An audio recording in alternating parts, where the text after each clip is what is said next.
We are back. It is another day. It is another sports card video. How is everybody doing? We are starting the week off on the right foot, I hope. Hey, buddy. Today I'm going to talk about how I think that sports card show dealers are getting a lot better. I made a few kind of scathing videos, so to speak. I made one after the National, just based on my experience there.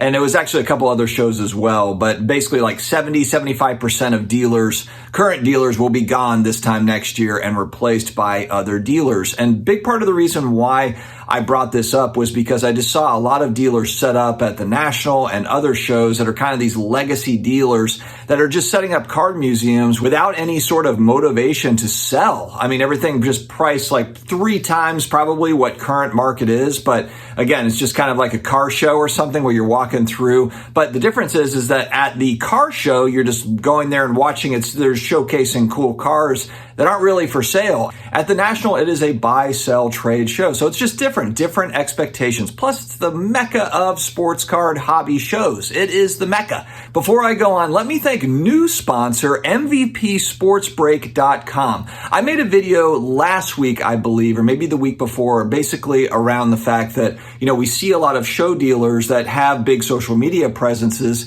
that, they get the word out really well. And the assumption is if they say a show isn't good, or if they say a show is good or whatever, that is kind of how it is. Whereas there's just a ton of local and regional dealers that are really great. This one is one of them that I ran into, MVPSportsBreak.com, and I was able to secure 10% off all orders on their website with promo code DAD3. They're really trying to compete with some of the bigger boys out there selling product. So really site-wide, you're looking at 10% off DAD3, but they've got, all new products just like a lot of the other places would have. Definitely check them out. We've got new basketball, baseball, football product. They've got Pokemon stuff. They've got pre-orders as well for Pokemon, Panini Elite Basketball, as well as baseball products. And it's free shipping for all orders over $500. With the 10% off, the free shipping over $500, not a bad little deal. So check out MVPSportsBreak.com for sure. Another thing I had mentioned in that video is I felt like dealers gotten a little bit spoiled over the last few years with just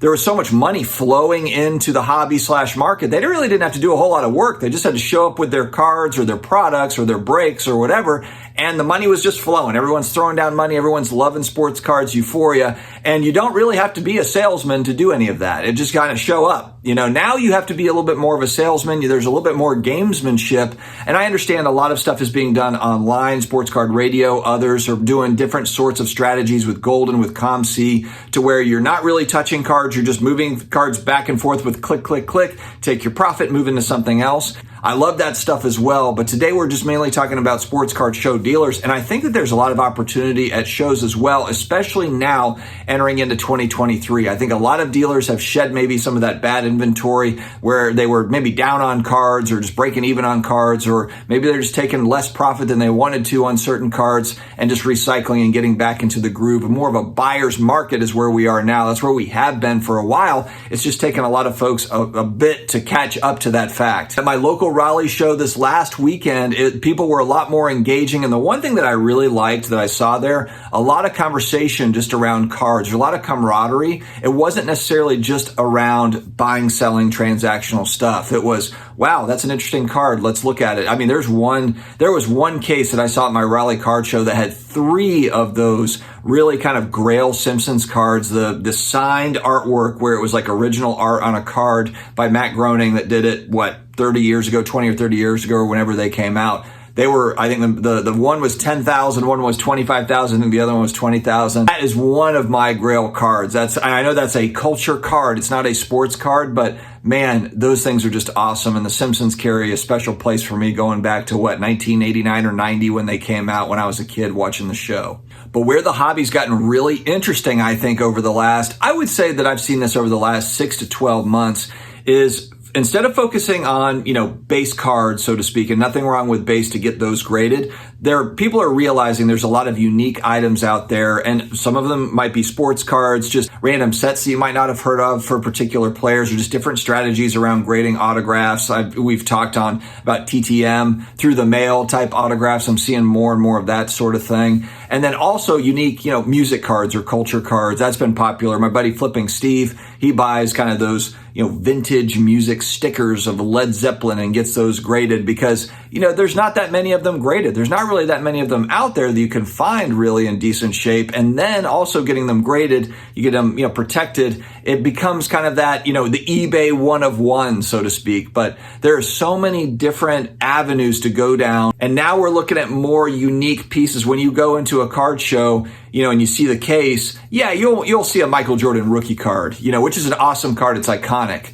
or a Kevin Durant rookie card or whatever. But there's also really unique cards a lot of times mixed in that have a story behind them. And I really like that. I like the fact that you can kind of wrap in kind of that culture element to sports. And so those unique cards bring out conversation. Oh, what is that about? What is this about? What's the story behind that card? Where did that come from? They make cards for that?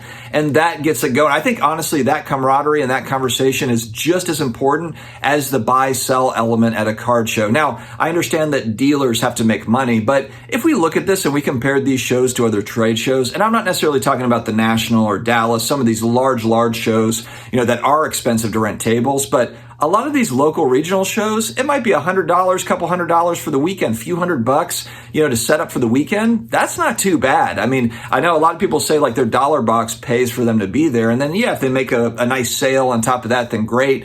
So it's not like a regular trade show where you have a team of people that are bringing in all this equipment and stuff. I mean, I understand there are corporate booths that do all that stuff. But if you're the average dealer out there, how much are you really spending to set up at a show? I like the fact that it's not exorbitant, whether it be at my local shows or some of the regional shows. It's not crazy. Going back to my Raleigh show, guys making eye contact, talking, hey, how you doing? What are you looking for? Seeing a little bit more of the effort there behind, trying to get to know the person, the consumers, the collectors, the customers. There was definitely more of that over the last week. And I said it before, I don't understand how it's still so busy. I thought for sure with just some of the economic challenges that we are facing, frankly, that it would be less. But interest remains really, really strong. And so part of it is the money piece of having money to be able to go out and spend. But then there's the other piece, the mental health piece of going to a show, getting that nostalgic flashback, getting those kind of good feelings about seeing those cards and talking to some people. That's worth $5 to $10 entry to go in and just have a conversation,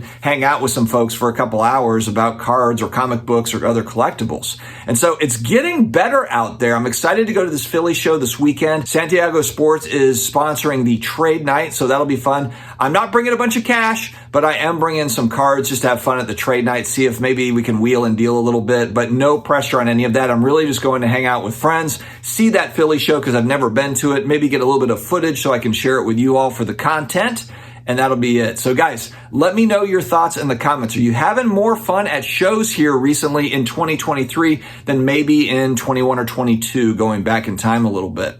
Stay healthy, stay awesome, and I will talk to you again later.